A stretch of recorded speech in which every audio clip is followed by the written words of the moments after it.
tenemos una esfera y aquí vemos su representación pues en alámbrico. Es decir, quizás ahora vamos a ocultar este suelo. Nos quedamos en referencia, pero lo vemos un poco más cómodamente. Bien, esta es la representación en alámbrico, el wireframe de esta esfera tal como está creada. Y por supuesto podemos hacer que nos muestre este material. Bueno, vale, es un gris extraño, creo que 50%, y claro, esto nos permite pues tener una referencia material, pero cuando queremos mostrar algo tenemos que ver cómo respondería, si queremos que tenga realidad, la superficie de este objeto a la luz. El plástico funciona de una manera, el metal funciona de otra, la madera funciona de una forma, si está barnizada o está húmeda tiene mayor brillo y reflexión. Tenemos materiales que son espejos, otros que no, que son más mate y no revientan nada, que son más mate y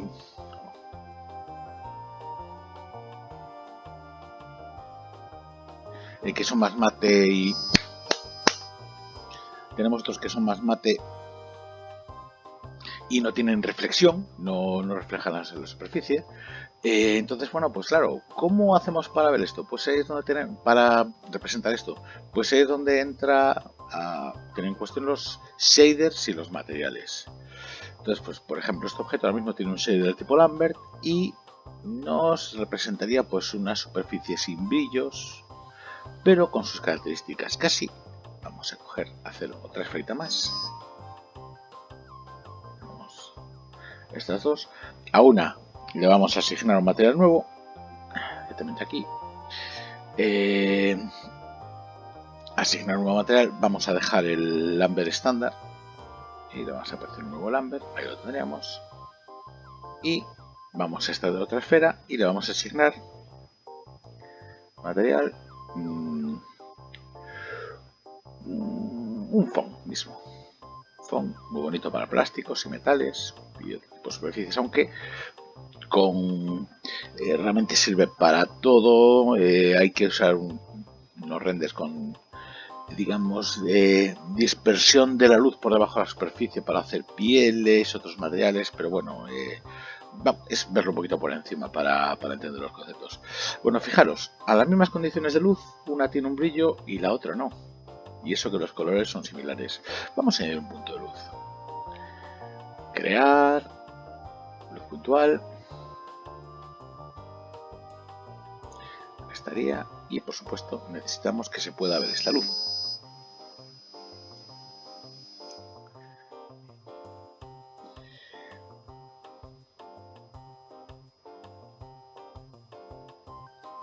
Aquí tenemos esta luz y fijaros cómo me genera un brillo en una de las esferas y en la otra no. Vamos a poner una luz más de relleno ahí abajo, casi duplico esta y le resto un poquito de intensidad, 0.6 por ejemplo. Estos son los rayos.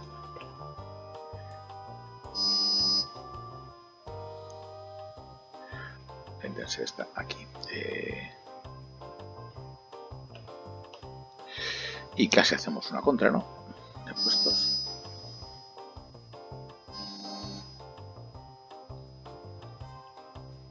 Atrás.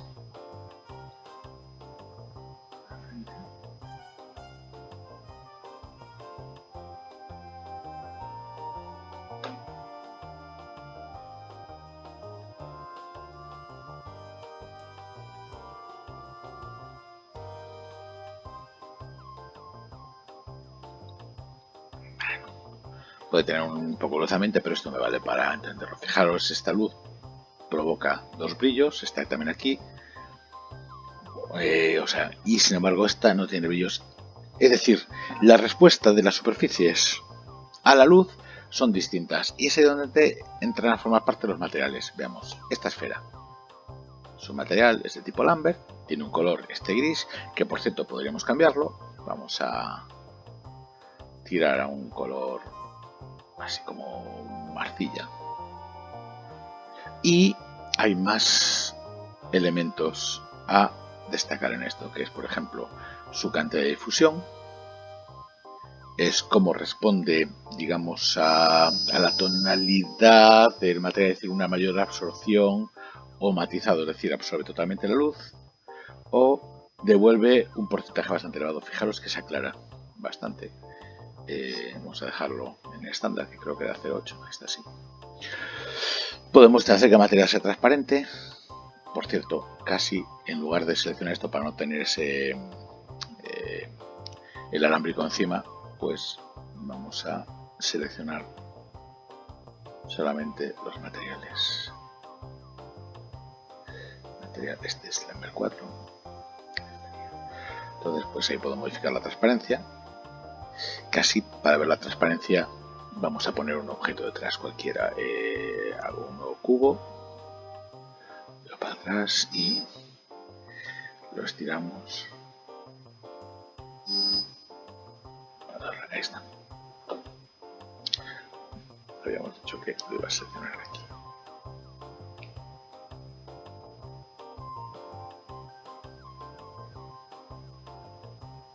Se hace transparente. Pero claro, es como un vídeo. Si recibe luz y brilla hasta cierto punto, pues no detectamos tanto que sea transparente. También el color. Perdón, estaba con el color. No detectamos tanto que sea transparente y también el color influye en cómo va a funcionar este elemento.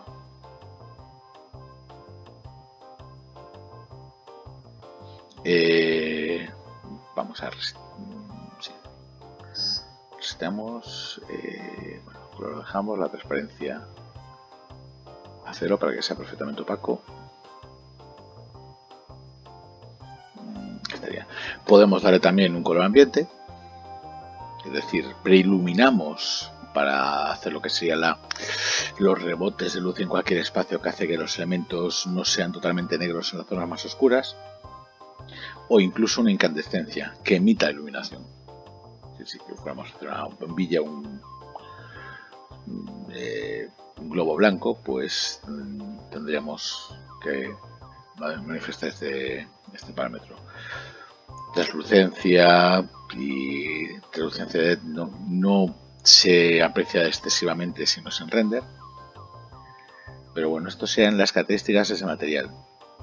Solamente tenemos color, incandescencia, vamos a eliminarlo, y transparencia, y cómo funciona la difusión a la luz para cada uno de estos contenidos. Si nos vamos al otro elemento, que es Font, habíamos dicho que lo íbamos a seleccionar desde aquí. Font 1, ahí está. Entonces, pues lo mismo, puedo modificarle el color,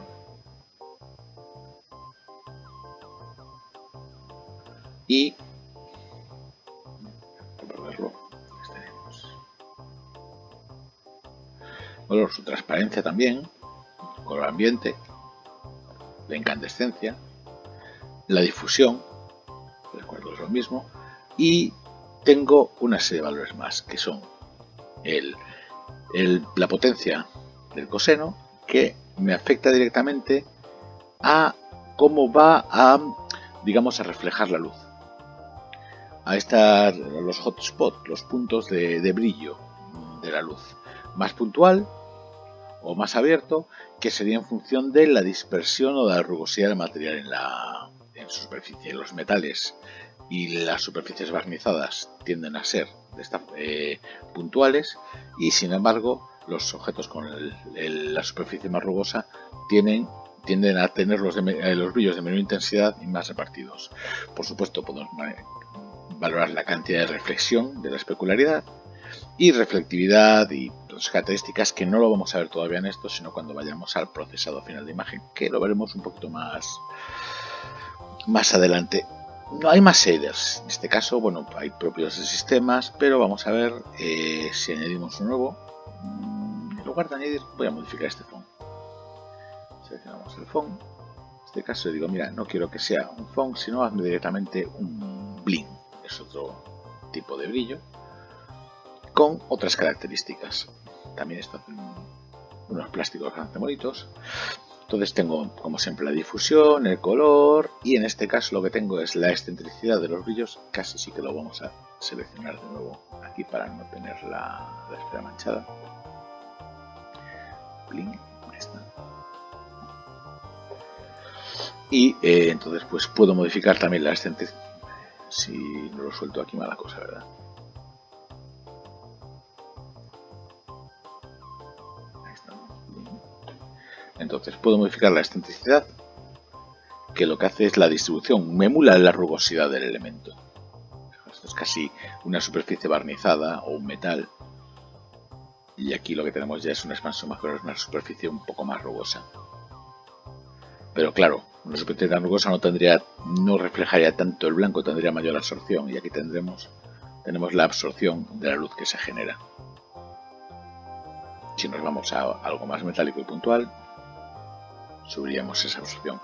Tenemos también la especularidad del color, es decir, este color que refleja puede ser la luz blanca, o si es un barniz o un material similar, puede absorber parte de los componentes de la luz que refleja y reflejar de otra tonalidad. Podríamos, bueno, aparte de limitar la cantidad de reflejo, podríamos incluso forzar un coloreado del mismo. Y bueno, reflectividad y reflejo de color. Esto es parte del contenido, pero ya que tenemos estos elementos aquí, casi los hago de nuevo. Vamos a ver que hay algo más importante en la representación de las superficies, no solamente los materiales. Y pues voy a hacer una figura sencilla para ver un poquito estos efectos. Una esfera, un cuadrado, un cubo, que no puedo ver, pero vamos a incrementar su dimensión. Casi prefiero hacerlo toda la vez, que sobrepase, lo limito. Y ahí estaría. Puedo hacer una booleana en su momento, pero me interesa tener un poquito más de resolución en la esfera, más polígonos. La esfera, pues quizás 64 y 64. Vale, un poquito mejor, casi lo resto ya. Mes, boolean y pues al revés. Diferencia. Ahí estaría. Y quiero fragmentarlo un poquito más. Voy a hacer un polígono, un cilindro. También quiero tener... esto lo voy a dejar así facilitado. Seguramente me cause algún problema, ya lo anticipo. Pero... pues luego puedo atender el histórico o intentar hacer algo para solucionarlo. Pero no quiero coger este factor. Ahí está. Escalamos. Duplico este contenido.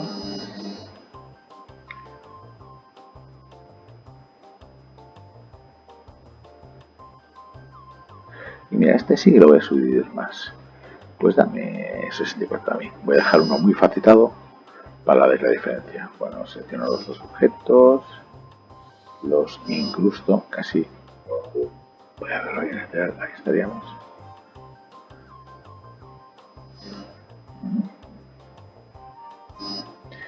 Está, y pues de nuevo resto este contenido. Tú te vas a restar esto. Es y este otro objeto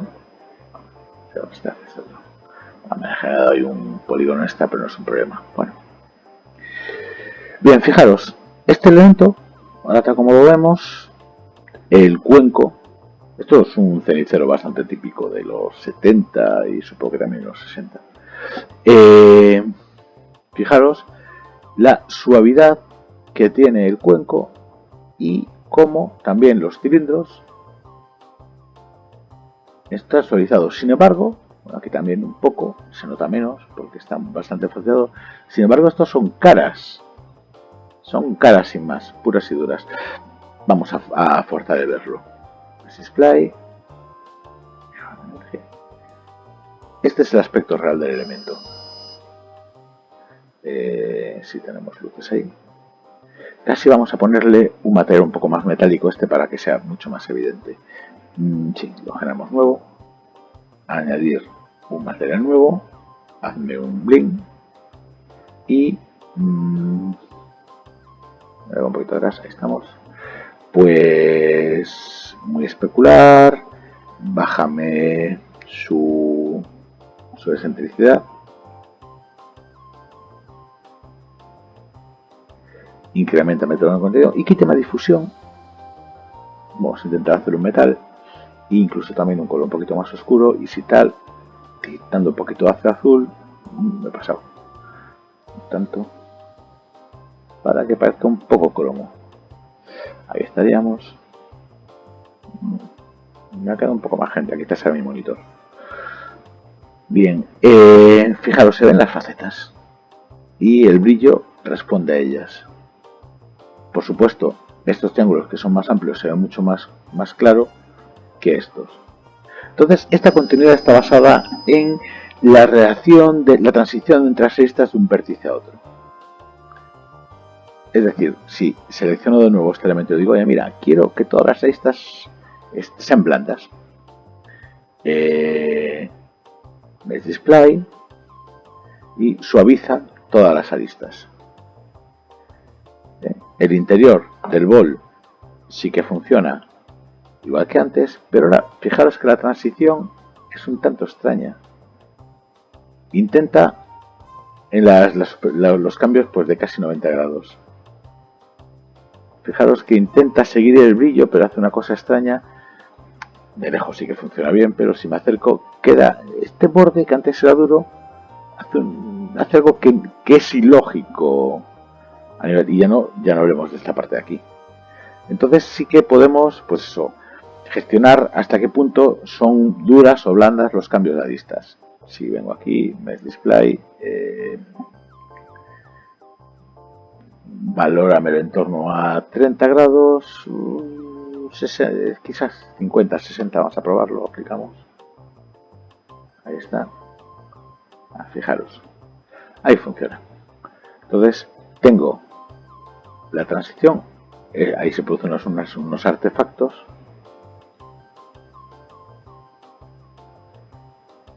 Y quería ver si puedo llevar un brillo. Esto va a ser más cómodo girándolo. Y esta que tiene más líneas es un poco más evidente. Esto es debido a que, si os fijáis, aquí en lugar de tener cuadrados o triángulos, tengo unos polígonos con múltiples caras. Una, dos, casi selecciono. Edges con múltiples aristas. 2, 3, quítame esto. 4, 5, 6, 7, 8. Esto es lo que le produce estos problemas. Si, digamos, eliminar esto y forzar a que fueran cuadrados o triángulos, sería menos evidente. Lo que pasa es que, tal como estoy trabajando, la posibilidad de hacerlo va a ser bastante... ¿cómo se llama? No va a funcionar. Voy a hacer que el problema desaparezca de aquí, pero lo voy a llevar unos polígonos más lejos. Pero bueno, la idea es esta, es decir, que al estar así, polígonos, ¿cómo se llama? Cuadrado, polígonos de más de 4 lados, no suaviza tan bien. Si incrementara, posiblemente en el histórico podría acceder a la esfera, desaparecería el problema. Vamos a intentarlo. Esfera 64, vale. Ahí está, 256, 256, ahí está. Y bien, fijaros que ya no es tan evidente, tendría que acercarme bastante para ver el problema. Y aparte que lo suyo sería haber tenido también una subdivisión en esta zona.